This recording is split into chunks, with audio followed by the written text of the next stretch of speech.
السلام عليكم ورحمة الله وبركاته. الحمد لله رب العالمين، والصلاة والسلام على أشرف الأنبياء والمرسلين وعلى آله وصحبه ومن تبعهم بإحسان إلى يوم الدين. أما بعد، اللهم علمنا ما ينفعنا وانفعنا بما علمتنا إنك أنت العليم الحكيم. ربنا وزدنا علما وارزقنا فهما. பேரன்பிற்கும் பெருமரியாதைக்கும் உரிய மார்க் அறிஞர்களே மற்றும் இந்த தர்பியா நிகழ்ச்சியிலே கலந்து கொண்டு பயன்பெற வேண்டும் என்கிற நல்ல நோக்கத்தில் இங்கே வருகை தந்திருக்கிற கல்வி தேடும் மாணவ செல்வங்களே, முக்கியமானது ஒரு தலைப்பில் இன்றைய தர்பியா நிகழ்ச்சி அல்ஹம்துலில்லாஹ் ஏற்பாடு செய்யப்பட்டிருக்கிறது. அஸ்ஸப்ரு வல் இஸ்திகாமத்து ஃபீ தலபில் இல்ம். கல்வி தேடும் பாதையில் பயணத்தில் பொறுமையும் உறுதிப்பாடும் என்கிற ஒரு தலைப்பை தந்திருக்கிறார்கள். உண்மையிலேயே இது நம் போன்ற கல்வி பாதையில் இருக்கிற எல்லோருக்கும் அவ்வப்போது பேசப்பட்டு கொண்டே இருக்கக்கூடிய ஒரு தலைப்பு. இந்த தலைப்பினால் பெறப்போகிற பயன்களில் ரொம்ப முக்கியமானது என்ன என்றால், நாம் கல்வி கற்க ஆரம்பிக்கிற காலத்தில் அல்லது கல்வியோடு நமக்கு ஒரு ஃபெமிலியாரிட்டி என்பார்களே, அதுபோல அந்த கல்வி தேடுகிற பாதையோடும் பயணத்தோடும் நமக்கு ஒரு ஃபிளெக்சிபிலிட்டி அல்லது ஃபெமிலியாரிட்டி, அதோடு நமக்கு ஒரு ஒத்து போகிற தன்மை வருகிற போது. ஒத்து போகிற தன்மை என்றால் என்ன? எந்த ஒரு துறையில் நாம் இறங்குகிற போதும் அந்த துறையோடு நாம் ஒத்து போகுவதற்கும் அல்லது அந்த துறை நம்மோடு ஒத்து போகுவதற்கும் ஒரு கால அவகாசம் எடுக்கும். எந்த விஷயமாக இருந்தாலும் சரி, அது நாம் பள்ளிக்கூடத்திற்கு போவதாக இருந்தாலும் சரி, அல்லது கல்லூரிக்கு செல்வதாக இருந்தாலும் சரி, அல்லது படித்து முடித்து விட்டு வேலைக்கு செல்வதாக இருந்தாலும் சரி, அல்லது படிக்கிற போதோ படித்து முடித்து விட்டோ வேலை பார்க்கிற போதோ இந்த ஹாஸ்டல் என்று சொல்லுவார்களே, அந்த ஹாஸ்டலில் தங்குவதாக இருந்தாலும் சரி, அல்லது புதியதாக ஒரு தொழிலை துவங்கினாலும் சரி, திருமணமானாலும் சரி, இப்படி எதெல்லாம் வாழ்க்கையில் நமக்கு புதிதாக கிடைக்கிறதோ அந்த புதிதாக கிடைக்கிற ஒன்று நம்மோடு ஒன்றி போகிற வரை அல்லது நாம் அதோடு ஒன்றி போகிற வரை, ரெண்டுமே இருக்கு. நம்மோடு அது ஒன்றி போக வேண்டும், அதோடு நாம் ஒன்றி போக வேண்டும். இந்த ரெண்டு விஷயமும் நடைபெறுவதற்கு ஒரு கால அவகாசம் எடுக்கும். அந்த எடுக்கிற காலத்தில் நமக்கு தேவைப்படக்கூடிய மிக முக்கியமான பண்பாடு, மிக முக்கியமான ஒரு அஹ்லாக் இந்த அஸ்ஸப்ரு வல் இஸ்திகாமா, பொறுமையும் ஸ்திரத்தன்மையும், பொறுமையும் உறுதியான நிலைப்பாடு, பொறுமையும் கட்டாய விருதி வரைக்கும் உறுதியாக இதில் நான் ஈடுபட்டே போவேன் என்கிற அந்த பிடிவாத போக்கு. பிடிவாத போக்கு என்றால் எதிர்மறையாக யாரும் எதையும் நீங்கள் தவறாக புரிந்து கொள்ளக்கூடாது. நன்மையான முறையில் பயனுள்ள கல்வி என்று நாம் சொல்லுகிற அந்த பயனுள்ள கல்வியை அடைகிற பாதையில் பயணத்தில் நம்முடைய உள்ளத்திலே வருகிற ஒரு பிடிவாத போக்கு, இதை நான் எக்காரணத்தை கொண்டு விடவே மாட்டேன் என்கிற ஒரு தீவிர போக்கு. இதற்காக எதையும் நான் இழப்பேன், ஆனால் எதற்காகவும் இதை நான் இழந்து விட மாட்டேன் என்று சொல்லுகிற அளவிற்கு உள்ளத்தோடு வரக்கூடிய ஒரு தீவிரத்தன்மை, அதைத்தான் நாம் இஸ்திகாமத் என்கிறோம். இந்த ரெண்டும் நம்மிடத்திலே வந்து விட்டால் அல்ஹம்துலில்லாஹ் பட்ட காரியமும் துட்ட காரியமும் துளங்கும் என்பதை போல் எதை நாம் தேர்ந்தெடுத்திருக்கிறோமோ அல்லது எது நம்மை தேர்ந்தெடுத்திருக்கிறதோ அது நம்மிடத்தில் மாஷா அல்லாஹ் ஒரு சிறப்பான முறையில் அது தன்னுடைய பணிகளை செய்யும் என்பதில் மாற்று கருத்து இல்லை. அந்த ஆரம்ப காலகட்டத்தில் நம்மிடத்தில் இந்த சபர் என்கிற பொறுமையும் இஸ்திகாமத் என்கிற உறுதிப்பாடு என்றைக்கு நாம் இழக்கிறோமோ அல்லது என்றைக்கு அது நம்மை விட்டு போய்விடுகிறதோ நிச்சயமாக நாம் அதில் ஒரு ஆழத்தையோ நாம் அதில் காண வேண்டிய ஒரு நத்தீஜா என்கிற ரிசல்ட்டையோ கண்டுவிடவே முடியும்.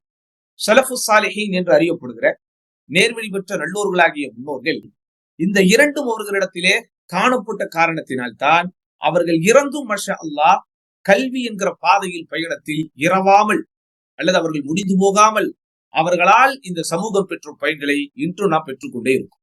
இமாம் புகாரி ஆகட்டும், இமாம் அஹ்மது இப்னு ஹம்பல் ஆகட்டும், இன்னும் ஏனைய ஃபுகஹாக்கள் உலமாக்கள் என்று யாரை பற்றி எல்லாம் இன்றைக்கும் வரலாறு நமக்கு பாடம் நடத்தி கொண்டிருக்கிறதோ, இன்றும் அவர்கள் மூலம் நாம் பயன்களை பெற்றுக் கொண்டிருக்கிறோமோ, எல்லோரும் இந்த சபுரும் இஸ்திகாமத்தும் இருக்க போய் தான் மாஷா அல்லாஹ் தங்களுடைய பாதையில் பயணத்தில் உறுதியான முறையில் அவர்கள் தொடர்ந்தார்கள்.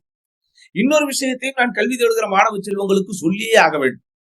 கல்வியை கற்கிற காலத்தில் நல்ல அகலாக்குகளை நாம் இழக்க ஆரம்பித்து விட்டால், குறிப்பாக பொறுமையும் நிதானமும் சகிப்புத்தன்மையும் அடைந்தே தீர வேண்டும் என்கிற அந்த பிடிவாத குணமும், இந்த கல்வியை எப்பாடுபட்டாவது, எதை பரிசாக கொடுத்தாவது, எதை ஈடாக கொடுத்தாவது, எதை இழந்தாவது, எதையும் இழக்க வேண்டிய சூழ்நிலை வந்தாலும் அதை ஏற்றாவது நான் இந்த கல்வியை பெற்றே தீர்வேன் என்கிற இஸ்திகாமத் நம்மிடத்திலே இல்லாமல் போனால், பிற்காலத்தில் அவர் கல்வியாளர்கள் என்று அறியப்பட்டாலும் அவர்கள் மூலம் இந்த சமூகம் நிச்சயமாக பலன் தரும். யாரெல்லாம் கல்வி தேடுகிற காலத்தில் கல்வியை தேடி அவர்கள் ஓடுகின்ற அந்த பாதையில் பயணத்தில் பெற வேண்டிய அகலாக்குகளை, உங்களுடைய வாழ்க்கையில் அவர்கள் கொண்டிருக்க வேண்டிய அகலாக்குகளை இழந்து விடுகிறார்களோ அல்லது அதை பெற தவறி விடுகிறார்களோ, நிச்சயமாக சமூகம் அவர்களிடத்திலே பயன்பெறாது. இன்றைக்கும் நீங்கள் பார்க்கலாம், கல்வியாளர்கள் என்கிற போர்வையில், நான் கல்வியாளர்கள் என்கிற பார்வையில் என்று கூட சொல்லவில்லை, கல்வியாளர்கள் என்கிற போர்வையில் சில பேர் இருப்பார்கள். ஆனால் அவர்களிடத்திலே இருக்கக்கூடாத சில குணங்கள் ஒட்டி கொண்டே இருக்கும். சில தாய்களை பற்றி நீங்கள் கேள்விப்பட்டிருப்பீர்கள். நான் யாரையும் குறிப்பிட்டு சொல்லவில்லை. அல்லாஹ் நம்மை காப்பாற்ற வேண்டும். அல்லாஹ் அவனது திருப்தியையும் அவனது பொருத்தத்தையும் பெறத்தக்க வகையிலேயே நம்மை கடைசி வரைக்கும் வாழ வைக்க வேண்டும். இருந்தாலும் கல்வியாளர்கள் என்கிற பேரிலே அறியப்பட்ட சில பேரை பற்றி தனிப்பட்ட முறையிலே சில பேர் சொன்னதை நீங்கள் கேள்விப்பட்டிருப்பீர்கள். அவர் ஒரு தகுதிமிக்க அறிஞர்களாக இல்லாமல் போனால் அவர்களை பற்றி விமர்சனங்கள் இப்படி வரும். கன்னிங் பர்சன், அவர் ரொம்ப ஒரு கன்னிங் மேனாக, ஒரு சதி செய்யக்கூடியவராக, அல்லது ஒரு பிடிவாத போக்கு கொண்டவராக, அல்லது ஒரு கர்வம் கொண்டவராக, அல்லது பெருமை கொண்டவராக, அல்லது தான் கல்வி கற்று விட்டேன் என்கிற ஆணவம் கொண்டவராக, அல்லது பிறரை மதிக்காத போக்கை கொண்டவராக, அல்லது அடுத்தவர்களுக்கு கொடுக்க வேண்டிய கண்ணியத்தை கொடுக்காதவராக, தான் மட்டுமே எல்லாவற்றையும் செய்ய வேண்டும், தன்னை போல் எந்த விதமான வெளிச்சமும் அடுத்தவர் மீது பட்டுவிடக் கூடாது, இது என்னுடைய இடம் என்பன போன்ற சில தாய்களுக்கு அல்லது ஆலிம்களுக்கு அல்லது உலமாக்களுக்கு அல்லது துல்லாபுல் இல்ம் என்று சொல்லப்படுகிற கல்வி தேடுகிற மாணவர்களுக்கு இருக்கக்கூடாத சில பண்புகள் சில பேரிடத்திலே ஒட்டி இருப்பதை பார்க்கலாம். அல்லாஹ் நம் எல்லோரையும் மன்னிக்க வேண்டும்.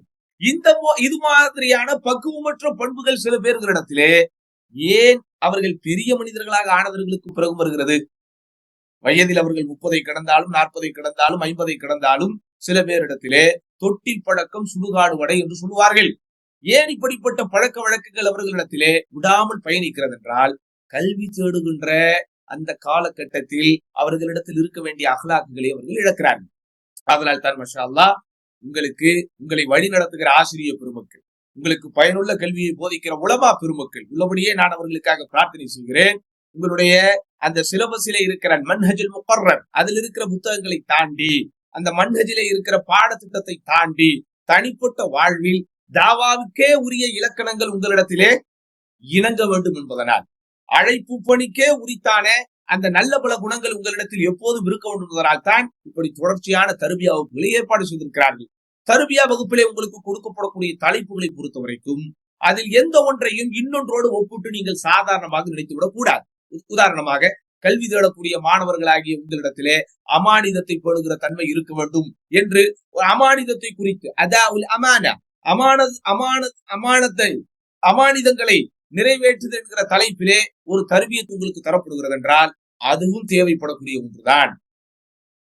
உண்மை பேசுதல், ஒழுக்கமாக வாழுதல், இபாதத்துகளிலே ஈடுபாட்டோடு இருத்தல், இறையச்சத்தோடு வாழுதல், சகிப்புத்தன்மையோடு நடந்து கொள்ளுதல், இப்படி எந்த தலைப்புகள் குறித்து உங்களுக்கு தர்பியாக்கள் கொடுக்கப்பட்டாலும் என் அன்பார்ந்த மாணவ செல்வங்களே, அவைகள் எல்லாவற்றையும் நீங்கள் ஒரு இன்முகத்தோடு, அதை நீங்கள் ஒரு ஈடுபாட்டோடு, அது ஏதோ பேசுகிறார்கள், ஏதோ கேட்கிறோம், பேசுவது அவர்கள் வேலை, கேட்பது நம்முடைய வேலை என்பது போன்று நீங்கள் 10ஓடு 11 அத்தோடு இது ஒன்று என்று கடந்து போகாமல், உங்களுடைய தர்பியாதான் இறுதி வரைக்கும் உங்களோடு வரப்போகிற சொத்து என்பதை நீங்கள் மறந்துவிடக் கூடாது. தர்பியாவிலே நீங்கள் பெறக்கூடிய, அதுவும் குறிப்பாக கல்வி தேடும் இந்த ஆரம்ப காலகட்டத்திலே உங்களிடத்திலே ஒட்டி இருக்கக்கூடிய இந்த நல்ல பழக்க வழக்கங்கள் நிச்சயம் உங்களை செழுமையாக. அந்த வகையில கல்வியின் சிறப்புகள் பற்றியெல்லாம் நாம் நிறைய அறிந்திருக்கிறோம். அப்படிதானே? அல்லாஹ் சுப்ஹானஹு வ தஆலா குறிப்பிடுகிற கல்வி குறித்த வசனங்களாகட்டும், ரசூலுல்லாஹி ஸல்லல்லாஹு அலைஹி வஸல்லம் கல்வியின் சிறப்புகள் குறித்து கூறிய பொன்மொழிகளாகட்டும், அவைகளெல்லாம் மாஷா அல்லாஹ் சொல்லிக் கொண்டிருந்தால் சொல்லிக் கொண்டே இருக்கலாம். குல் ஹல் யஸ்தவி அல்லதீன யஅலமூன் வல்லதீன லா யஅலமூன், நபியே நீங்கள் கேளுங்கள், கல்வி பெற்றோரும் கல்வி பெறாதோரும் சமமா? யர்ஃபஇல்லாஹு அல்லதீன ஆமனு மின்கும் வல்லதீன ஊத்துல் இல்ம தரஜாத். அல்லாஹ் அல்லாஹ் உங்களில் நம்பிக்கை கொண்ட, அதாவது இறை நம்பிக்கை கொண்ட, ஈமான் கொண்ட அவர்களுக்கும் கல்வி ஞானம் வழங்கப்பட்டவர்களுக்கும் அந்தஸ்துகளை உயர்த்தி கொண்டே இருக்கிறான் என்பன போன்ற வசனங்களே கல்வியின் சிறப்புகளுக்கு போதும். இன்னும் சொல்ல போனால் அறிஞர்கள் சொல்லுகிறார்கள், கல்வியை தவிர வேறு எதையும் எனக்கு அதிகமாக்கித்தா என்று நேரடியாக குர்ஆனில் பிரார்த்தனை வடிவில் ஒரு வார்த்தை வரவில்லை, பிரார்த்தனை வடிவில் ஒரு வசனம் வரவில்லை என்று குறிப்பிடுகிறார்கள். ரப்பி ஜித்னி இல்மா, குல் ரப்பி ஜித்னி இல்மா, யா அல்லாஹ் எனக்கு கல்வி ஞானத்தை அதிகப்படுத்துவாயாக. பிரார்த்தனையின் இன்னும் ஒரு சிறப்பு என்றால், இந்த பிரார்த்தனையின் இன்னும் ஒரு சிறப்பு என்னவென்றால், அல்லாஹ் நேரடியாக ரசூலுல்லாஹி ஸல்லல்லாஹு அலைஹி வஸல்லம் அவர்களிடத்திலே கேட்க சொல்கிறான், நபியே நீங்கள் கேளுங்கள், யா அல்லாஹ் எனக்கு கல்வி ஞானத்தை அதிகப்படுத்துவாயாக. கல்வியின் கருவூலம், கல்வியின் பெட்டகம், கல்வியின் ஆதி அல்லது கல்வியினுடைய ஆசான், கல்வியினுடைய நமக்கெல்லாம் போதனை செய்கிற ஒரு மாபெரும் போதகர் அப்படிப்பட்ட ரசூலுல்லாஹி ஸல்லல்லாஹு அலைஹி வஸல்லம் அவர்களிடமிருந்துதான் கல்வி விரவுகிறது, அவர்களிடமிருந்துதான் கல்வி பிரிகிறது, அவர்களிடமிருந்துதான் உலகத்திற்கே கல்வி பரவுகிறது. இப்படி கல்வியை ஒளியாக பாய்ச்சுகிற கலங்கரை விளக்கமாக ரசூலுல்லாஹி ஸல்லல்லாஹு அலைஹி வஸல்லம் இருந்தாலும், ஒளியை பாய்ச்சுகிற கலங்கரை விளக்கமாக கண்ணியத்தின் தின்றலாக அண்ணலம் பெருமானார் ஸல்லல்லாஹு அலைஹி வஸல்லம் விளங்கினாலும், அந்த ரசூலுல்லாஹ்வையே அல்லாஹ் எனக்கு அதிகம் தாயா அல்லாஹ் என்று கேட்க சொல்லுகிற ஒரு விஷயமாக இந்த கல்வி இருக்கிறது. எப்படியாப்பட்ட ஒன்றை நாம் தேர்ந்தெடுத்திருக்கிறோம், எப்படியாப்பட்ட ஒன்றை நாம் தேர்ந்தெடுத்திருக்கிறோம். அப்ப இப்படிப்பட்ட இந்த கல்விக்கான சிறப்பு நிச்சயம் கல்வியாளர்களுக்கு தானே. கல்வியின் சிறப்புகள் குறித்து என்ன வந்தாலும் கடைசியில் அந்த சிறப்புகளை அனுபவிக்க போகிறவர்கள் யார்? நிச்சயம் கல்வியாளர்கள் தான், நிச்சயம் கல்வி தேடுகிற மாணவ செல்வங்கள் தான். நீங்கள் நினைத்துக் கொண்டிருக்கிறீர்களா, வெறுமனே உங்களுடைய பாடத்திட்டத்தை நீங்கள் புரிந்து, உங்கள் பாடத்திட்டத்திலே சொல்லப்படக்கூடிய கருத்துக்களை நீங்கள் மனனமிட்டு, அதிலே நீங்கள் தேர்வு எழுதி, அதிலே நீங்கள் மதிப்பெண்கள் பெற்றுவிட்டு ஒரு சான்றிதழை பெறுவதனால் மாத்திரம் இந்த சிறப்புகள் உங்களை தேடி வந்து விடுமா? நிச்சயம் வராது. இதனுடைய ஆழத்தை, இதனுடைய அகலத்தை, இதனுடைய நீளத்தை, இதற்கு உண்மையாலுமே இருக்கிற கன பரிமாணத்தை, வெயிட்டேஜ் என்று நாம் சொல்லுகிறோம் அல்லவா, அந்த கன பரிமாணத்தை நீங்கள் புரிந்து கொள்வதற்கு கல்வியை ஒரு தாயோடு நீங்கள் ஒப்பிட வேண்டும். தாய்க்கு, தாய்மைக்கு மார்க்கத்தில் எவ்வளவு பெரிய சிறப்புகள் சொல்லப்பட்டிருக்கிறது. யா ரசூலல்லாஹ், எனது தோழமைக்கும் நேசத்திற்கும் அதிக தகுதி வாய்ந்தவர் யார்? தாய்மையின் சிறப்பு நமக்கு தெரியும், தாய்க்கு இஸ்லாமிய மார்க்கம் கொடுத்திருக்கிற அந்த முக்கியத்துவம் நமக்கு தெரியும். நீங்கள் நினைத்துக் கொண்டிருக்கிறீர்களா, தாய்மையின் சிறப்பு அல்லது தாய்க்கு உண்டான முக்கியத்துவம் அது சும்மா சாதாரணமாக கொடுக்கப்பட்டு விட்டது என்று? இல்லை. இந்த தாய் உள்ளபடியே குழந்தையை பெற்றெடுக்க, குழந்தையை வளர்த்தெடுக்க, குழந்தையை வார்த்தெடுக்க, தன்னுடைய உதிரத்து உட்பட எல்லாவற்றையும் பொறுத்து தியாகம் செய்து அந்த குழந்தையுடைய வாழ்க்கைக்கும் வளர்ப்புக்கும், அந்த குழந்தை உண்டாகுவதிலிருந்து, கருவிலே மறுவாகி கருவிலிருந்து அவள் அந்த குழந்தை உருவானதிலிருந்து அவளுடைய பங்களிப்பும் இவளுடைய அர்ப்பணிப்பும் வேறு எதற்கும் ஒப்பிடாத அளவிற்கு மிக உயர்ந்த இடத்தில் இருப்பதனால் தான் அந்த தாய்க்குரிய சிறப்பும் உயர்ந்த இடத்திலே இருக்கு. அப்படித்தான் நீங்கள் புரிந்து கொள்ள வேண்டும். அதுபோலத்தான் கல்விக்கும் கல்வியாளர்களுக்கும் இவ்வளவு பெரிய சிறப்புகள், எவ்வளவு பெரிய சிறப்புகள். வாழுகிற காலத்தில் மட்டும் மாத்திரமல்ல, நீங்கள் பலமுறை கேள்விப்பட்டிருப்பீர்கள், படித்திருப்பீர்கள். நம்முடைய வாழ்க்கை முடிந்து இறந்து போய் சடலமாய் கிடக்கிற நேரத்திலே கூட கல்வியாளர்களுக்கு தனி மதிப்பு. உஹது யுத்தத்திலே இறந்து போன சுஹதாக்களை அடக்கம் செய்யப்படும் போது அல்லாஹ்வின் தூதர் ஸல்லல்லாஹு அலைஹி வஸல்லம் இடத்திலே, யா ரசூலல்லாஹ், இரண்டு பேர்களாக கபருக்குள் அடக்கம் செய்ய வேண்டும் என்று நீங்கள் சொல்லிவிட்டீர்கள். இந்த 2 பேரிலே முதன்மையாக யாரை முற்படுத்துவது? வாழும் போதல்ல, வாழ்ந்த பிறகு, உயிர் பிரிந்த பிறகு கூட அடக்கம் செய்யப்படக்கூடிய இடத்தில் கூட தனி கண்ணியம், தனி மரியாதை கல்வியாளர்களுக்கு தரப்படுது. அல்லாஹ்வின் தூதர் ஸல்லல்லாஹு அலைஹி வஸல்லம் அவர்கள் அந்த இருவரில் யார் அதிகம் குர்ஆனை மனனம் செய்திருக்கிறாரோ அப்படிப்பட்ட கல்வியாளருக்கு முதன்மையான இடத்தை கொடுங்கள் என்றார். அப்போ அஹ்லாக்குகள் இல்லாமல், அதபுகள் இல்லாமல், கேரக்டரிஸ்டிக்ஸ் என்று சொல்லப்படுகிற அந்த நல்ல பழக்க வழக்கங்கள் இல்லாமல் இந்த சிறப்புகளை நாம் அடைந்து விடுவோம் என்று நினைத்தால் நாம் மார்க்கத்தை தவறாக புரிந்து கொண்டிருக்கிறோம் என்றார்.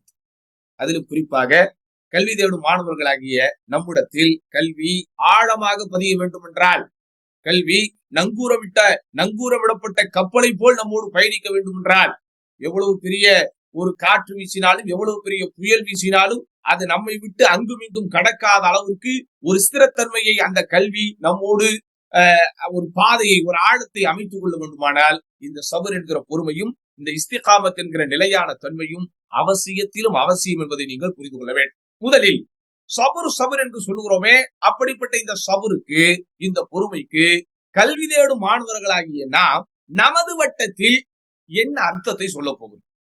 பொறுமை என்பது ஒவ்வொரு இடத்திலும் வித்தியாசப்படுகிறது. பொறுமை என்பது ஒவ்வொரு இடத்திலும் வேறுபடுகிறது. ஒரு இடத்திலே நாம் ஒரு ஒரு விஷயத்திற்காக பொறுமைக்கு இதுதான் வரைவிலக்கணம் என்று சொல்லுகிறோம் என்றால் அதே வரைவிலக்கணம் இன்னொரு இடத்திலே அது பொருந்தாது. ஆனால் கல்வி தேடும் மாணவர்களுடைய வாழ்க்கையிலே பொறுமை என்பதை எப்படி நீங்கள் புரிந்து கொள்ள வேண்டும்? அறிஞர்கள் சொல்வதை போல் நீ வெறுக்கிற அல்லது நீ விரும்பாத எந்த விஷயம் நடந்தாலும் அதை நீ ஏற்றுக்கொள்வதற்கு பேர் தான் பொறுமை. உதாரணமாக எல்லோரும் ஒரு 8 மணி நேரம் தூங்குகிறார்கள், எல்லோரும் ஒரு 7 மணி நேரம் தூங்குகிறார்கள். ஆனால் கல்வி தேடுகின்ற பாதையில் பயணத்தில் என்னை நான் ஈடுபடுத்திக் கொண்டிருப்பதனால் என்னால் இவ்வளவு நேரம் தூங்க முடியவில்லை. அந்த இடத்திலே நீங்கள் பொறுமை காப்பது. எல்லோரும் வேலை செய்கிறார்கள், வேலை முடித்துவிட்டு களைத்து போகிறார்கள், தங்களை அவர்கள் ஓய்வுக்கு ஆட்படுத்திக் கொள்கிறார்கள், அனுமதிக்கப்பட்ட சுற்றுலாவிற்கு செல்கிறார்கள், அனுமதிக்கப்பட்ட வகையிலே பொழுதுபோக்கிலே ஈடுபடுகிறார்கள். ஆனால் கல்வி தேடுகிற பாதையில் பயணத்தில் நான் இருப்பதனால் என்னால் அவர்களை போல் பொழுதுபோக்கிலே ஈடுபட முடியவில்லை. என்னால் அவர்களை போல் உற்சாகமாக என்னுடைய ஹாபிஸ் என்று சொல்லப்படக்கூடிய எதையும் என்னால் செய்ய முடியவில்லை. அவர்களை போல் என்னால் உற்சாகமாக ஊர் சுற்ற முடியவில்லை. அவர்களை போல் என்னால் வேறு சில பணிகளிலே கவனம் செலுத்த முடியவில்லை. பொறுமை காப்பது.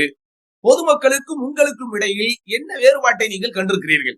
பொதுமக்கள் அவர்களுக்கு எது அத்தியாவசியமோ, அவர்களுக்கு எது அவசியமோ, அவர்களுக்கு எது கடமையோ, அந்த கடமை தாண்டியதற்கு பிறகு அவர்கள் அவர்களுடைய காரியத்தை செய்து கொடுப்பார்கள். டிவி பார்ப்பதிலே நேரத்தை செலவழிப்பார்கள், ரீல்ஸ் யூடியூப் பார்ப்பதிலே நேரத்தை செலவழிப்பார்கள், அதிகபட்சமாக உறங்குவார்கள், விரும்பியதையெல்லாம் உண்ணுவார்கள், விரும்புகிற இடத்திலெல்லாம் உற்சாகமாக ஊர் சுற்றுவார்கள், நண்பர்களோடு அரட்டை அடிப்பார்கள், பொழுதுபோக்கு இடங்களுக்கு போவார்கள், டூருக்கு போவார்கள், பல ஊருக்கு போவார்கள். கல்வி தேடும் மாணவர்களாகிய நம்மை பொறுத்த வரைக்கும் சில கட்டத்தில் நமக்கும் அப்படிப்பட்ட சில சூழல்களை தவிர்க்க முடியாதுதான் என்றாலும் அடுத்தவர்களோடு ஒப்பிடுகிற போது நம்முடைய வாழ்க்கை கொஞ்சம் பக்குவப்பட்டதாகத்தான் இருக்கும். நம்முடைய வாழ்க்கை கொஞ்சம் வடிவமைக்கப்பட்டதாகத்தான் இருக்கும். அப்படித்தானா? நமக்கு ஒரு நிபந்தனையற்ற பொழுதுபோக்கோ அல்லது நிபந்தனையற்ற உற்சாகத்திற்குண்டான விஷயங்களோ, நிபந்தனையற்ற உல்லாசத்திற்குரிய வாழ்க்கை அமைப்புகளோ நமக்கு கிடைக்காது. கல்வி தேடும் மாணவர்களை பொறுத்த வரைக்கும் கடைசி வரைக்கும் அவர்கள் சபர் செய்துதான் ஆக வேண்டும். கல்வி தேடக்கூடிய மாணவராக, கல்வி தேடும் மாணவியாக எப்போது நீங்கள் அறியப்பட்டு விட்டீர்களோ ஒன்றை நீங்கள் தெளிவாக புரிந்து கொள்ளுங்கள். நீங்கள் விரும்பினாலும் விரும்பாவிட்டாலும் நீங்கள் அடுத்தவர்களுக்கு முன்மாதிரியாக வாழ்ந்தே ஆக வேண்டும். இதுதானா? ஒரு முறைப்படுத்தப்பட்ட பாடத்திட்டத்தின் கீழ் அல்லது ஒரு முறைப்படுத்தப்பட்ட ஒரு கல்வி ஸ்தாபனத்தின் கீழ் கல்வியை தேடுகின்ற பாதையை எப்போது நீங்கள் தேர்ந்தெடுத்து விட்டீர்களோ அந்த கல்வி ஸ்தாபனத்தின் பிரதிநிதித்துவத்தை நீங்கள் வெளிப்படுத்தியாக வேண்டும். ரிஃப்ளெக்ஷன் என்பார்கள் ஆங்கிலத்தில், அழகான ஒரு வார்த்தை. ரிஃப்ளெக்ஷன் என்றால் என்ன? அதனுடைய பிரதிபலிப்பு. அதனுடைய பிரதிபலிப்பு. எப்படி நான் ஒரு கேமராவை வைத்து உங்களை படம் பிடிக்கிற போது உங்களுடைய படம் அதிலே பிரதிபலிக்கிறதோ, அப்படிதானா? எப்படி இருட்டிலே இருக்கிற ஒரு உருவத்தை திடீரென்று நான் விளக்கை ஆன் செய்தவுடன் ஒரு வெளிச்சம் அவர்கள் மீது பாய்ந்தவுடன் அந்த உருவம் எப்படி பிரதிபலிக்கிறதோ அதுபோல எதை நீங்கள் கற்கிறீர்களோ, எதை நீங்கள் அறிகிறீர்களோ, எதை நீங்கள் பெறுகிறீர்களோ, எதை நீங்கள் அடைகிறீர்களோ அந்த புத்தகத்தினுடைய, அந்த கல்வியினுடைய, அந்த ஆசிரியர்களுடைய, அந்த கல்வி ஸ்தாபனத்தினுடைய ஒரு ரிஃப்ளெக்ஷனாக நீங்கள் இருந்தே ஆக வேண்டும். அப்ப பிறருக்கு முன்மாதிரியாக வாழ்வது என்பது உண்மையில் இப்போது நாம் வாழ்ந்து கொண்டிருக்கிற காலத்திலே மிகவும் சிரமமான ஒன்று. இந்தியாவின் ஜனாதிபதியாக கூட இலகுவாக வாழ்ந்து கொள்ளலாம். ஆனால் பிறருக்கு முன்மாதிரியாக வாழ்வது என்பது மிகப்பெரிய கஷ்டம். அதை நாம் புரிந்து கொள்ள வேண்டும். அப்ப கல்வி தேடுகின்ற மாணவர்களாகிய நாம் விரும்பினாலும் விரும்பாவிட்டாலும், ஏற்றுக்கொண்டாலும் ஏற்றுக்கொள்ளாவிட்டாலும் அனைத்து விஷயங்களிலும் அடுத்தவர்களுக்கு முடிந்தவரை, இயன்றவரை முன்மாதிரியாக வாழ வேண்டும்.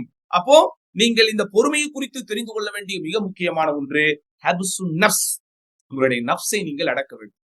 உங்களுடைய நஃப்ஸின் மீது நீங்கள் ஆளுமை செலுத்த வேண்டும். உங்களுடைய நஃப்ஸின் மீது செலுத்த வேண்டும். எல்லோரும் அவரவர்களுடைய மனம் போன போக்கிலே போய் கொண்டிருப்பார்கள். ஆனால் நம்மை போன்றோர் அல்லாஹ்வின் உதவி கொண்டு நம்முடைய மனதை நம் போக்கிலே நாம் கொண்டு வருவதற்கு முயற்சிக்க வேண்டும். நம் போக்கு என்றால் என்ன? எதை நாம் கற்கிறோமோ, எதை நாம் அறிகிறோமோ, எதை இந்த மார்க்கம் நமக்கு போதிக்கிறதோ அந்த போக்கில் அதை கொண்டு செல்லக்கூடிய அந்த பக்குவம் நம்மிடத்திலே வந்தாக வேண்டும். அப்படியானால் நான் என்னென்ன சிரமங்களை தாங்கிக் கொள்வது, என்னென்ன விஷயங்களிலே நான் பொறுமை காப்பது? அறிஞர்கள் முதலில் நமக்கு சொல்லுகிற விஷயம் அஸ்ஸப்ரு அலல் மஷக்கா. முதலில் சிரமங்களை தாங்கிக் கொள்ளக்கூடிய பண்பு நம்மிடத்திலே இருக்க வேண்டும். அதிலும் குறிப்பாக முழு நேரமாக மார்க்கம் படிப்பதை விட இப்ப எங்களை போன்றவர்கள் எல்லாம் அல்ஹம்துலில்லாஹ் ஒரு காலத்தில் 5 ஆண்டு காலம் 7 ஆண்டு காலம் மரபு வழி மார்க்க கல்வியை ஒரு ஸ்தாபனத்திற்குள் சென்று அங்கேயே தங்கி அங்கேயே வாழ்ந்து நாங்கள் கல்வியை தேடினோம் என்றால் எங்களுக்கு கல்வி தேடக்கூடிய அதை தாண்டி வேறு எந்த பொறுப்பும் இல்லை. ஆனால் உங்களை போன்றவர் அப்படி இல்லை. குடும்பத்திற்குள் இருந்து கொண்டு வீட்டிலே இருந்து கொண்டு உங்களில் பல பேர் படித்துக் கொண்டு அல்லது பல பேர் பணிபுரிந்து கொண்டு ஒரு மிகப்பெரிய தியாகத்தை செய்வோம், மிகப்பெரிய அர்ப்பணிப்போடு இந்த கல்வியின் பாதை இன்ஷா அல்லாஹ் முழுமையை செய்வோம் என்கிற உறுதி உணர்வோடு வந்திருக்கிறீர்கள். அப்ப உங்களுடைய இந்த பங்களிப்பு என்பது இன்னும் கூடுதலாக இருக்க வேண்டும். பங்களிப்பு கூடுதலாக இருப்பது என்பதை நான் சொல்ல வருகிற கருத்து என்னவென்றால், நீங்கள் அந்த பெரும் சவாலை சந்திக்கக்கூடிய ஒரு இடத்திலே இருக்கிறீர்கள். பெரும் சவாலை நீங்கள் சந்திக்கக்கூடிய இடத்தில் அந்த சவால் உங்களுக்கு இன்ஷா அல்லாஹ் இலகுவான முறையில் சாதிக்கப்பட வேண்டும் என்றால் முதலாவது விஷயம் அஸ்ஸப்ரு அலல் மஷக்கா, சிரமங்களை கஷ்டங்களை இன்கன்வீனியன்ஸ் என்ற ஆங்கிலத்திலே சொல்வார்கள். இன்கன்வீனியன்ஸ் என்றால் என்ன? உடன்பட முடியாத சில விஷயங்களை தாங்கிக் கொள்ளக்கூடிய பக்குவம் உங்களிடத்திலே இருக்க வேண்டும். இரண்டாவது என்ன? அஸ்ஸப்ரு அலா தூலி தரீக், நீண்ட தூரம் பயணிக்க போகிறோம் என்கிற அந்த பாதையில் நீங்கள் பொறுமை காக்க வேண்டும். 1 கிலோமீட்டர் போனால் என்னுடைய வீடு வந்து விடும், 5 கிலோமீட்டர் பிரயாணம் செய்தால் என்னுடைய வீடு வந்து விடும், அல்லது ஒரு 100 கிலோமீட்டர்கள் பிரயாணம் செய்தால் என்னுடைய ஊர் வந்து விடும், ஒரு 3000 மைல்கள் நான் பிரயாணம் செய்தால் என்னுடைய நாடு வந்து விடும் என்கிற ஒரு மனப்பாங்கோடு தானே நாம் பிரயாணம் செய்கிறோம். உதாரணமாக நான் இப்போது சவுதி அரேபியாவில் இருக்கிறேன். விடுமுறைக்கு நான் நம்முடைய தாயகத்திற்கு தமிழ்நாட்டிற்கு இந்தியாவிற்கு வருவேன். கிளம்பும் போது நான் என்ன மன ஓட்டத்திலே கிளம்புவேன்? அல்ஹம்துலில்லாஹ், நான் இருக்கிற இடத்திலிருந்து ஏர்போர்ட்டிற்கு போவதற்கு ஒரு 1.5 மணி நேரம், ஏர்போர்ட்டிலே ஒரு 2-3 மணி நேரம் காத்திருப்பேன். பிறகு அங்கிருந்து நான் அபுதாபிக்கு ஒரு 2 மணி நேரமோ 3 மணி நேரமோ, பிறகு அங்கே ஒரு 2-3 மணி நேரங்கள் காத்திருப்பேன். அதற்கு பிறகு அங்கிருந்து நான் சென்னைக்கு போவேன், அங்கு ஒரு 2 மணி நேரம், அங்கு நான் ஒரு 1 மணி நேரம் ஃபார்மாலிட்டிஸ்கள் எல்லாம் முடிக்க வேண்டியிருக்கும். பிறகு அங்கிருந்து என்னுடைய இல்லம் செல்வதற்கு ஒரு 1 மணி நேரம், மொத்தத்தில் 10 மணி நேரத்தில் இன்ஷா அல்லாஹ் என்னுடைய நாட்டிற்கு என்னுடைய வீட்டிற்கு நான் போய்விடுவேன் என்கிற எண்ண ஓட்டத்தோடு தான் நான் என்னுடைய பயணத்தை தொடங்குவேன். இதுதானா? இன்னொருவர் பிரயாணம் செய்கிறார். அவர் எப்படி பிரயாணம் செய்கிறார்? ஒரு உதாரணமாக தம்மாமிலே இருக்கிறார். தம்மாமில் இருந்து அவர் முதலிலே ஜித்தாக்கு போய் மக்கா மதீனா என்கிற உம்ரா பயணங்கள் ஜியாரத்தை எல்லாம் அவர் முடித்துவிட்டு மீண்டும் அங்கிருந்து அவர் வேறொரு நாட்டிற்கு போய் அங்கே அவர் ஒரு டிரான்சிட்டிற்காக ஒரு தினம் அவருக்கு தங்க வேண்டிய ஒரு சூழ்நிலை. பிறகு அங்கிருந்து இங்கிருந்து இப்படி 3 நாள் கழித்துத்தான் அவர் தன்னுடைய இல்லம் மூவார் என்கிற சூழ்நிலை இருக்கும் போது அவருடைய எண்ண ஓட்டம் எப்படி இருக்கும்? அவருடைய தயாரிப்புகள் எப்படி இருக்கும்? 8 மணி நேரத்தில் வீட்டை அடைந்து விடுவேன் என்கிற எண்ண ஓட்டத்திலே நான் போகிற போது 6 மணி நேரம் எனக்கு கடந்து விடும். அடுத்த 2 மணி நேரம் தான் எனக்கு சவாலாக இருக்கும். டிராவல் பண்ண எல்லோருக்கும் தெரியும். ஆனால் முழுமையாக 3 தினங்கள் பயணிப்பவருக்கு நீங்கள் நன்றாக சிந்தித்து பார்த்தால் அந்த முதல் 2 தினங்கள் கூட அவருக்கு இலகுவாக போய்விடும். அடுத்த ஒரு நாள் தான் அவருக்கு மிகப்பெரிய சவாலாக இருக்கும். அப்போ நீங்கள் நன்றாக புரிந்து கொள்ள வேண்டும், எப்போதுமே தூளு தரீக் என்கிற நீண்ட தூரத்தை நாம் இலக்காக நிர்ணயித்து விட்டால் ஒரு மிகப்பெரிய டியூரேஷன் என்பது நமக்கு இலகுவாக முடியும். நான் சொல்ல வருகிற கருத்து உங்களுக்கு புரிகிறதா? நீண்ட தூரம் நான் பிரயாணம் செய்ய போகிறேன் என்கிற இலக்கை நான் நிர்ணயித்து விட்டால் அந்த நீண்ட தூர பயணத்திலே இருக்கிற ஒரு நெடும் பயணம் எனக்கு இலகுவாக மாறிவிடும். அப்ப அதற்குண்டான பொறுமையை நான் எனக்குள் ஏற்றுக்கொள்ள வேண்டும். பொறுமை இல்லாமல் எதையுமே அடைய முடியாது. மூசா அலைஹிஸ்ஸலாத்து வஸ்ஸலாம் அவர்கள் மதியன் தேசத்திலே குடிபுகக்கூடிய நேரத்திலே ஷுஐப் அலைஹிஸ்ஸலாத்து வஸ்ஸலாம் அவர்கள் மூலம் அல்லாஹ் சுப்ஹானஹு வ தஆலா அவர்களுக்கு ஒரு மறுவாழ்வு தந்தார். அந்த மறுவாழ்வினுடைய அஸ்திவாரமே அடித்தளமே எப்படிப்பட்ட நிபந்தனையோடு தொடர்ந்தது? 8 ஆண்டுகள் நீங்கள் எனக்காக நீங்கள் பணிபுரிய வேண்டும். அந்த 8 ஆண்டுகளுடைய பணி கொடையாக இதோ என் மகளை நான் உனக்கு மணந்து கொடுப்பேன். நீங்கள் செய்கிற பணி கொடை உங்களுக்கு கிடைக்கிற மனக்கொடை என்கிற அர்த்தத்திலே அவர்களுக்கு இடையில் ஒரு ஒப்பந்தம் கையெழுத்திடப்படுகிறது. அந்த ஒப்பந்தம் ஒப்புக்கொள்ளப்படுகிறது. அடுத்து ஷுஐப் அலைஹிஸ்ஸலாம் சொன்னார், 8 ஆண்டுகளை தாண்டி 10 ஆண்டுகள் நீங்கள் முடிப்பதாக இருந்தால், அது நீங்கள் விரும்பி செய்வதாக இருந்தால் தாராளமாக செய்யலாம் என்று சொல்லும் போது நீண்ட தூர பயணத்தை தேர்ந்தெடுத்தார் மூசா அலைஹிஸ்ஸலாம். 10 ஆண்டுகள் நான் உங்களுக்காக பணிபுரிகிறேன் என்று 10 ஆண்டுகள் பணிபுரிந்ததற்கு பிறகுதான் அவர் அங்கே ஷுஐப் அலைஹிஸ்ஸலாமுடைய மகளாரை கைப்பிடித்தார். அப்ப எப்போதுமே நன்றாக புரிந்து கொள்ள வேண்டும், கல்வி தேடும் மாணவ செல்வங்கள் தொலைதூர பயணத்திற்கு உங்களை நீங்கள் மன ரீதியாக தயார்படுத்திக் கொண்டால் நிச்சயம் நீங்கள் வெற்றி பெறுவீர்கள். ஆனால் சபர் என்கிற பொறுமை என்கிற தன்மை உங்களிடத்திலே வராமல் நிச்சயம் உங்களால் தொலைதூர பயணத்திற்கு தயாராக முடியாது. அதனால்தான் பொறுமையை குறித்து திரும்ப திரும்ப திரும்ப திரும்ப உங்களுக்கு சொல்லப்பட்டு கொண்டிருக்கிறது. அடுத்து என்ன? அஸ்ஸப்ரு அலல் ஃபஹம் வல் முராஜஅ. கல்வி தேடும் மாணவ செல்வங்கள் பொறுமை என்கிற அம்சத்திலே 3ஆவதாக நீங்கள் புரிந்து கொள்ள வேண்டிய தலையாய அம்சம் அஸ்ஸபுரு அலல் ஃபஹம் வல் முராஜஅ. புரிந்து கொள்கிற விளங்கிக் கொள்கிற விஷயத்தில் பொறுமை காப்பது, அதோடு சேர்த்து எதை நீங்கள் படித்தீர்களோ, எதை நீங்கள் கற்றீர்களோ, எதை நீங்கள் பெற்றீர்களோ, எதை நீங்கள் உள்வாங்கினீர்களோ அதை மீண்டும் மீண்டும் மீண்டும் மீண்டும் ரிவிஷன் செய்தல், மீண்டும் மீண்டும் அதை மீளாய்வு செய்தல் என்கிற ரீதியில் உங்களை நீங்கள் பக்குவப்படுத்திக் கொள்கிற விஷயத்தில் பொறுமை காப்பது. முதலில் புரியக்கூடிய விஷயத்திலே பொறுமை காப்பதே பெரும் சவால். அதிலும் குறிப்பாக மார்க்க படிப்புகளை படிக்கிற நம் போன்றவர்களுக்கு இந்த சிலபஸாக தேர்ந்தெடுக்கப்பட்டிருக்கிற எந்த புத்தகமாக இருந்தாலும் பெரும்பாலும் இது பல நூற்றாண்டுகளுக்கு முன்பு எழுதப்பட்ட புத்தகங்கள். மரபு வழியின் மார்க்கறிஞர்கள் அவர்களுடைய அறிவு கருவூலங்களாக, அறிவு பொக்கிஷங்களாக கியாமத்து நாள் வரைக்கும் இந்த சமூகத்திற்கு எது பயனாக இருக்க போகிறதோ அப்படிப்பட்ட பெரும் பெரும் பிட்டகங்கள் தான் நமக்கு புத்தகங்களாக தேர்ந்தெடுக்கப்பட்டது. அப்படித்தானே? அப்போ அந்த அறிஞர்களுடைய காலத்தில் இருந்த சூழலை வைத்து முழு நேரமாக மார்க்கத்திற்கு செய்கிற சேவை மட்டுமே தன்னுடைய பிரதான வாழ்க்கையின் நோக்கம் என்ற அடிப்படையிலே செயல்பட்ட கல்வி பணியே அறப்பணி, அதற்கே உன்னை அர்ப்பணி என்று வாழ்ந்த அந்த உலமாக்களுடைய சிந்தனைகளிலிருந்து வெளிவந்த முத்துக்களை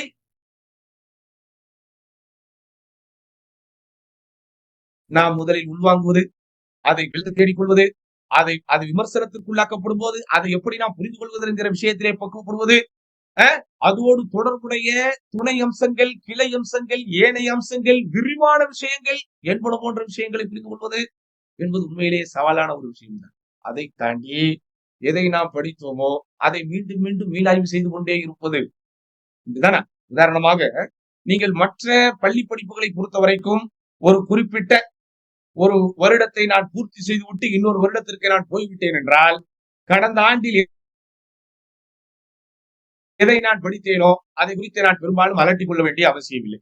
ரொம்ப அதுல உள்ள பேசிக்கான சில விஷயங்கள் எப்போதும் நமக்கு உதவி செய்யும், அதில் மாற்று கருத்து இல்லை. ஆனாலும் 8ஆம் வகுப்பு படித்து முடித்து விட்ட ஒருவன் 9ஆம் வகுப்புக்கு போகும்போது 8வது வகுப்பிலே அவன் படித்த சிலபஸை குறித்து பெரிதாக அவன் சிந்திக்க வேண்டிய அவசியம் இல்லை. இப்படித்தான் எல்லாமே, கல்லூரி படிப்பாக இருந்தாலும் பல்கலைக்கழக படிப்பாக இருந்தாலும் ஆய்வு பட்டம் என்று சொல்லப்படுகிற ஆய்வு மாணவர்கள் படிக்கிற பாடங்களாகவே இருந்தாலும் ஒரு வருடம் பூர்த்தியாகி மறு வருடத்திற்கு அவன் முன்னேறி போய்விட்டான் என்றால் கடந்த வருடத்தில் அவன் படித்ததை பற்றி பெரிதாக சிந்திக்க வேண்டியதில்லை, ரொம்ப அவன் அலட்டிக் கொள்ள வேண்டியதில்லை. ஆனால் நான் படிக்கிற மார்க்க கல்வி என்பது அப்படி அல்ல.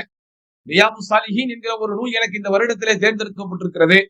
அதில் பாதியை நான் இந்த வருடத்திலே படித்து விட்டேன், மீதியை அடுத்த ஆண்டு படிக்கப் போகிறேன் என்றால் கடந்த ஆண்டில் படித்ததை குறித்து எனக்கு எந்த கவலையும் இல்லை என்று என்னால் இருந்து விட முடியுமா? சஹீஹுல் புகாரி என்கிற அந்த ஹதீஸுடைய பாடத்திட்டத்திலே கிதாபு ஈமான் ஆரம்பித்து ஒரு 2 பாபுகள் அல்லது 2 கிதாபுகள் அல்லது 3 கிதாபுகள், 3 பாடங்கள் தலைப்பு வாரியாக முழுமையாக நான் முடித்து விட்டேன். இதனுடைய தொடர்ச்சியை அடுத்த ஆண்டில் படிக்கப் போகிறேன். கடந்த ஆண்டில் நான் படித்ததை பற்றி எனக்கு கவலை இல்லை என்று நான் இருந்து விட முடியுமா? இப்படி ஃபிக்ஹ் ஆரம்பித்து, வரலாறு ஆரம்பித்து, ஹதீஸ் பாடங்கள் ஆரம்பித்து, உலூமுல் குர்ஆன், உலூமுல் ஹதீஸ் என்று ஆரம்பித்து, குறிப்பாக அரபு மொழி இலக்கண இலக்கியம் என்று ஆரம்பித்து, எவைகளை எல்லாம் நான் ஆரம்பத்திலிருந்து படித்துக் கொண்டிருக்கிறேனோ அவைகள் எல்லாவற்றையும் நான் பாதுகாத்தால் தான் நான் கல்வி தேடுகிற மாணவன். முதலாவது வருடத்திலே நான் படிக்கிற சர்ஃப் فعل يفعل فعلا فهو فاعل فعل يفعل فعلا فهو مفعول يفعل لا تفعل என்று நான் படிக்கிற அவைகளாகட்டும், அல்லது யஜ்லிசு யஜ்லிசான் யஜ்லிசூன தஜ்லிசு தஜ்லிசான் யஜ்லிஸ்ன என்று நான் படிக்கிற இந்த சீர்வரிசை, இந்த மரபு வரிசை, இந்த அகர வரிசையில் நான் படிக்கிற இந்த சொல்லிலக்கணமாகட்டும், இதெல்லாம் நான் 10 வருஷத்துக்கு முன்னாடி படிச்சேன், எனக்கு அது கவலையே இல்லை, அதை நான் மறந்தாலும் கவலையே இல்லை என்று நான் முடிவெடுத்து விட்டால் என்னால் ஒரு அரபு மொழியிலே வாக்கியத்தை கூட அமைக்க முடியாது. என்னால் அரபு மொழியில் ஒரு சாதாரண வாக்கியத்தை கூட அமைக்க முடியாது. நன்றாக புரிந்து கொள்ளுங்கள். நீங்கள் தேர்ந்தெடுத்திருக்கிற இந்த பாதையும் பயணமும் ஏதோ எல்லோரும் தேர்ந்தெடுக்கிற ஒரு துறை போல நான் தேர்ந்தெடுத்திருக்கிற ஒரு துறை என்று நினைத்து விடாதீர்கள். நீங்கள் எந்த முதலாவது ஆண்டு ஆரம்பித்து எப்போது எதையெல்லாம் படிக்கிறீர்களோ படித்த எதையும் நீங்கள் தள்ளி வைத்து விட முடியாத அளவிற்கு உங்களுடைய உள்ளத்திலும் உங்களுடைய இந்த சிந்தனையிலும் நீங்கள் பாதுகாத்து வைக்க வேண்டிய பொக்கிஷங்கள் இவைகள். இப்படியெல்லாம் பல பேர் பாதுகாக்காத காரணத்தினால் தான் பல ஆண்டுகள் படித்து மிகப்பெரிய மௌலானாக்களாக அவர்கள் சமூகத்திலே தென்பட்டாலும் அடிப்படை அரபு மொழியின் இலக்கணம் கூட அவர்களுக்கு இப்போது அவர்கள் திணறுவார்கள். திடீரென்று ஒரு வாக்கியத்தை கொடுத்து அதிலே தஷ்கீல் என்று சொல்லப்படுகிற அந்த ஹரக்காத்துகள் இல்லாமல், குறியீடுகள் இல்லாமல் அவர்களால் வாசிக்க முடியாது. நான் தமிழிலே சொல்லுகிறேன், ஆங்கிலத்திலே சொல்லுகிறேன், இதை அப்படியே நீங்கள் அரபியில் ஒரு பேராகிராஃபாக எழுதி காட்டுங்கள் என்று சொன்னால் அவர்களால் முடியாது. நான் யாரையும் குறைத்து மதிப்பிடுவதற்காக சொல்லவில்லை. நாம் எல்லோரும் ஒரே துறையில் இருக்கிறோம். இருந்தாலும் நாம் எந்த துறையில் இருக்கிறோமோ அந்த துறையில் நமக்கான தகுதிகளை நாம் முறைப்படி வளர்த்துக் கொள்வதற்கு நம்மை நாம் பக்குவப்படுத்திக் கொள்ள வேண்டும் என்று நான் சொல்லுகிறேன். அதனால் என் அன்பார்ந்த மாணவ செல்வங்களே, கல்வி தேடும் மாணவ செல்வங்களே, நீங்கள் தேர்ந்தெடுத்திருக்கிற இந்த பாதை பயணம் மிக மிக வலிமையானது, மிக மிக இனிமையானது, மிக மிக புனிதமானது. ஆனால் இந்த வலிமையும் இனிமையும் புனிதமும் பொறுமை என்கிற குணமில்லாமல் உங்களுக்கு கிடைக்கவே கிடைக்கும். சரியா? இது 3வது. 4வது என்ன? இதுதான் கல்வி தேடும் மாணவர்களிடத்திலே கடைசி வரைக்கும் கட்டாயம் இருக்க வேண்டிய மிக முக்கியமான பொறுமை. அஸ்ஸப்ரு அலா தஸ்ஹீஹில் அக்தா. அஸ்ஸப்ரு அலா தஸ்ஹீஹில் அக்தா. தவறுகளை சீர்படுத்திக் கொள்கிற விஷயத்திலே ஒரு பொறுமை. இது நமக்குத்தான் வேண்டும். முக்கியமாக கல்வி தேடக்கூடிய பாதையில் பயணித்து வந்திருக்கிற நாம் தான் வேண்டும். ஏனென்றால் அல்லாஹ் நாடியவர்களை தவிர, அல்லாஹ்வுடைய அருளால் உள்ளம் பக்குவம் அடைந்தவர்களை தவிர, இந்த கல்வியை படித்து முடித்துவிட்டு ஒரு பட்டங்களை வாங்கிவிட்டு மௌலானாக்களாகவோ மௌலவிகளாகவோ அல்லது மௌலவியாக்களாகவோ மாறிவிட்டால் என்னவோ வானத்திலிருந்து இறங்கி வந்ததை போல் சில பேர் நினைக்கிறார்கள். அவர்கள் என்ன சொன்னாலும் அதுதான் சரியாக இருக்கும் என்று கருதுகிறார்கள். யாராவது அவர்களது தவறை சுட்டி காட்டினால் கூட அதை ஏற்பதற்கு அவர்களுடைய மனம் வருவதே இல்லை. அல்லாஹ் காப்பாற்ற வேண்டும், அல்லாஹ் காப்பாற்ற வேண்டும். தான் என்ன நினைக்கிறேனோ, தான் என்ன நினைக்கிறானோ, தான் என்ன சொல்லிவிட்டானோ, அல்லது தான் என்ன கருத்தாக மக்களுக்கு போதித்து விட்டானோ, அது என்னவோ விமர்சனத்திற்குள்ளவே வராது. அது ஒரு என்னவோ ஃபைனலைஸ்ட், அது என்னவோ வஹீயின் வார்த்தைகளைத்தான் இவரே சொல்வதை போல் நினைத்துக் கொண்டிருக்கிறார். அப்படி சொல்லக்கூடாது. யாராக இருந்தால் இமாம் மாலிக் ரஹிமஹுல்லாஹ் என்ன சொன்னாங்க? நபிகள் நாயகம் ஸல்லல்லாஹு அலைஹி வஸல்லம் கபரை சுட்டி காட்டி, இந்த கபரில் அடக்கம் செய்யப்பட்டிருக்கிற நபரை தவிர யாராக இருந்தாலும் அவரது வார்த்தை ஏற்கவும் படும், அவரது வார்த்தை மறுக்கவும் படும் என்றார்கள். இதுல நீங்களும் நானும் அடங்க மாட்டோம். நானும் உள்ளேமா? யாரு? மதீனாவின் கல்வி கருவூலம் என்று அறியப்படுகிற மாலிக் இப்னு அவ்வளவு பெரிய ஃபுகஹாக்களில் ஒருவர், 40 இமாம்களில் ஒருவர். அப்படியாப்பட்ட இமாம் மாலிக் ரஹிமஹுல்லாஹ் சொன்னார், இந்த கபரில் அடக்கம் செய்யப்பட்டிருப்பவரை தவிர யாராக இருந்தாலும் அவருடைய பேச்சு ஏற்கவும் கூடும், அவருடைய பேச்சு மறுக்கவும் கூடும் என்றார்கள். அப்படியானால் என்ன? நான் கல்வி தேடுகிற மாணவனாகிய நான், என்னிடத்திலும் தவறுகள் வரும், என்னுடைய கருத்து விமர்சிக்கப்படும். திருத்தி எழுத முடியாத திருக்குரானின் தீர்ப்பல்ல என் வாயிலிருந்து வருகிற வார்த்தைகள் எல்லாம் அல் குரானுடைய வசனங்களாகவே இருந்தாலும் அதை சொல்லுகிற விதத்திலே அது இந்த கருத்தைத்தான் தாங்கி இருக்கிறது என்று நான் நினைத்து ஏதேனும் ஒன்றை நான் சொல்லுவேன். அது தவறுதலாக கூட இருக்கும். அப்ப எந்த நிலையிலும் ஒரு ஆலிம், ஒரு தாலிபுல் இல்ம், ஒரு கல்வி தேடுகிற மாணவன் தன்னுடைய தவறுகளை சீர் செய்து கொள்ளக்கூடிய அந்த சபர் அவரிடத்தில் இருக்கு. உங்களுடைய தவறை யாராவது சுட்டி காட்டினால் அவர்களை நீங்கள் நேசிக்க வேண்டும். இதுதானா? மைக்கிலே நான் பேச ஆரம்பித்து விட்டேன், மேடையிலே நான் உரை நிகழ்த்துகிறேன், பெரும் பெரும் பயான்களை நான் செய்கிறேன், பெரிய பெரிய மாநாடுகளிலே நான் கலந்து கொள்கிறேன் என்பதனால் மாத்திரம் நான் சொல்லுகிற எல்லாமே சரி என்று ஆகிவிடாது. நான் சரியாகவும் சொல்லுவேன், தவறாகவும் சொல்லுவேன். நான் சொல்லக்கூடிய தவறை யாராவது சுட்டி காட்டினால் அவர்களை நான் நேசிக்க வேண்டும். ஏன்? சில சமயம் அல்லாஹ் காப்பாற்ற வேண்டும். நானே அந்த தவறை செய்திருக்கிறேன். குர்ஆனுடைய வசனங்களை கூட சில கட்டத்திலே நாம் தவறாக உச்சரிக்கக்கூடிய ஒரு நிலை வந்துவிடும். இன்னமா அஷ்கு பஸ்ஸி வ ஹுஸ்னி இலல்லாஹ் என்கிற ஒரு வசனத்தை ஒரு பெரிய மாநாட்டில் கல்வி தேடும் மாணவர்கள் என்பதனால் உங்களுக்கு முன்னால் நான் ஓப்பனாக சொல்கிறேன், பஸ்ஸி என்பதை நான் புஸ்ஸி என்று சொல்லிவிட்டேன். தவறுதான் செய்வோம், என்ன செய்ய முடியும்? அப்ப நாம் தவறிழைப்பவர்கள், நமது தவறை அடுத்தவர்கள் சுட்டி காட்டுவார்கள். சுட்டி காட்டுகிற போது அதை ஏற்றுக்கொள்கிற மனப்போக்கு நம்மிடத்திலே வர வேண்டும். அது பொறுமை என்கிற குணம் இல்லாமல் வரவே வர. அந்த தசையுல் அக்தா என்பதற்கு அறிஞர்கள் 2 விதமாக விளக்கம் சொல்கிறார்கள். எப்படி? ஒன்று, நாம் ஒரு விஷயத்தை வாசித்துக் கொண்டே இருப்போம், தவறாகவும் வாசிப்போம், அதை சரியாகவும் வாசித்துக் கொள்வதற்கு.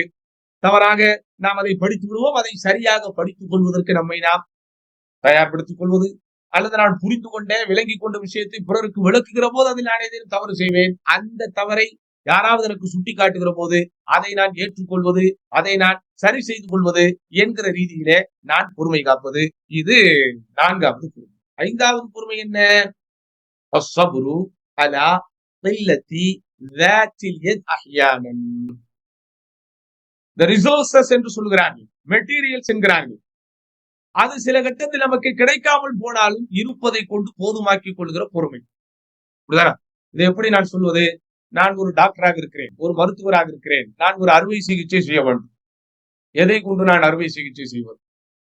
எனக்கு தேவைப்படக்கூடிய ஆபரேஷன் தியேட்டர்கள் வேண்டும், எனக்கு தேவைப்படக்கூடிய மருந்துகள் இருக்க வேண்டும், எனக்கு உதவியாளர்கள் இருக்க வேண்டும், நவீன கருவிகள் இருக்க வேண்டும். இவைகள் எல்லாம் இருந்தால்தான் நான் அறுவை சிகிச்சை செய்ய முடியும். அப்படித்தானே? சில கட்டத்தில் 1, 2 இருக்காது.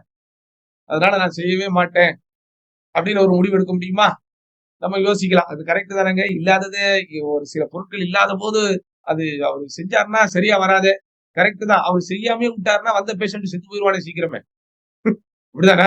அப்ப சில கட்டத்தில் இருப்பதை கொண்டு என்ன செய்ய முடியுமோ அதை செய்து கொள்வதற்கு நாம் தயாராகணும். அது போலவே கல்வி தேடுகிற மாணவர்களாகிய நமக்கு சில கட்டத்தில் கிடைக்க வேண்டிய சில வசதி வாய்ப்புகள் கிடைக்காமல் போகும். கிடைக்க வேண்டிய சில சலுகைகள், உரிமைகள் கிடைக்காமல் போகும். பெற வேண்டிய சில பொருட்கள், அருட்கள் நம்மிடத்திலே வந்து சேராமல் போகும். அப்படிப்பட்ட காலகட்டத்திலும் இருப்பதை கொண்டு போதுமாக்கிக் கொள்வதற்கு நம்முடைய மனதை நாம் தயார்படுத்திக் கொள்ள வேண்டும். இப்போது நீங்கள் எல்லாம் மாஷா அல்லாஹ் நான் ஆரம்பத்தில் சொன்னதை போல் ஒரு உங்களுடைய தனிப்பட்ட அலுவல்களை கவனித்துக் கொண்டே கல்வி தேடும் மாணவர்களாக நீங்கள் இருக்கக்கூடிய ஒரு சூழல் இருப்பதனால் உங்களுக்கு ஆய்வுக்குரிய விஷயங்களோ அல்லது இன்னும் அறிவை வளர்த்துக் கொள்வதற்குண்டான சூழல்களோ பெரிய அளவில் இல்லாத ஒரு சூழல் வரும்போதும் நீங்கள் அதையும் பொறுமையாக ஏற்றுக்கொள்ள வேண்டும்.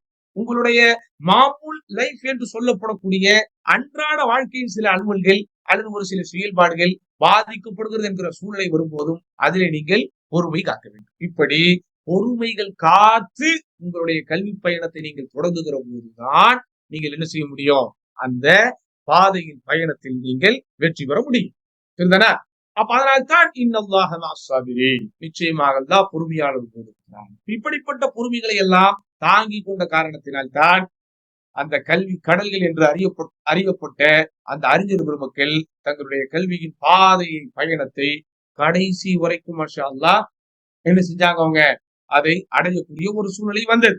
அதனால் தான் அல்லாஹ்வுடைய தூதர் ஸல்லல்லாஹு அலைஹி வஸல்லம் அவர்கள் கல்வியை பொறுமையோடு நமக்கு போதித்தார்கள். எப்படி? இன்னமல் இல்மு பித்தஅல்லும் வ இன்னமல் ஹில்மு பித்தஹல்லும் என்கிறாங்க. கல்வி என்பதெல்லாம் தேடி அறிவதை கொண்டுதான். கல்வி என்பது தேடி அறிவதை கொண்டுதான். அப்ப தேடி அறிதல் எனும் போது அதில் ஒரு மிகப்பெரிய பொறுமையை நாம் காத்தாக வேண்டும் என்கிற ஒரு அவசியம் இருக்கிறது என்பதை புரிந்து கொள்ளுங்கள். சபரை குறித்து மாஷா அல்லாஹ் இன்றைய தர்பியா வகுப்பிலே நாம் விளக்கமாக பார்த்தோம். இஸ்திகாமத்தை குறித்தும் சற்றேறக்குறைய நாம் பேசிய இதே அளவிற்கு விரிவாக பேச வேண்டிய விஷயங்கள் இருக்கிறது. அதை நான் இந்த நேரத்திலே உங்களுக்கு விரிவாக சொல்ல முடியாது என்பதனால் இன்றைய தர்பியா வகுப்பிலே சபர் என்பதோடு நாம் என்ன செஞ்சுக்கோம் இன்ஷா அல்லாஹ் முடித்துக் கொள்வோம்.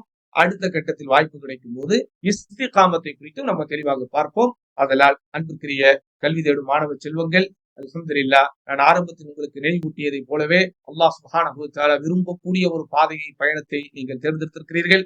அல்லாஹ்வுடைய அருள் மழையென பொழிய வைக்கிற ஒரு பெரும் காரியத்தை நீங்கள் கையில் எடுத்திருக்கிறீர்கள். நீங்கள் எடுத்திருக்கிற இந்த காரியம் மாஷா அல்லாஹ் ஒரு உண்மையான அல்லது ஒரு முழுமையான பலனை உங்களுக்கும் உங்களை சார்ந்திருக்கிற உம்மத்திற்கும் வல்ல ரஹ்மான் வழங்கியிருட வேண்டும் என்று நான் பிரார்த்திக்கிறேன். இன்றைக்கு எதையெல்லாம் நாம் உபதேசமாக சொன்னோமோ கேட்டோமோ அதன்படி வாழ்கிற நற்பாக்கியத்தை நம் அனைவருக்கும் தந்தருள்வானாக என்று வேண்டி வாய்ப்புக்கு நன்றி கூறி முடித்துக் கொள்கிறேன். வாஹிர் தஅவானா அனில் ஹம்துலில்லாஹி ரப்பில் ஆலமீன். அஸ்ஸலாமு அலைக்கும் வரஹ்மத்துல்லாஹி வபரகாத்துஹு.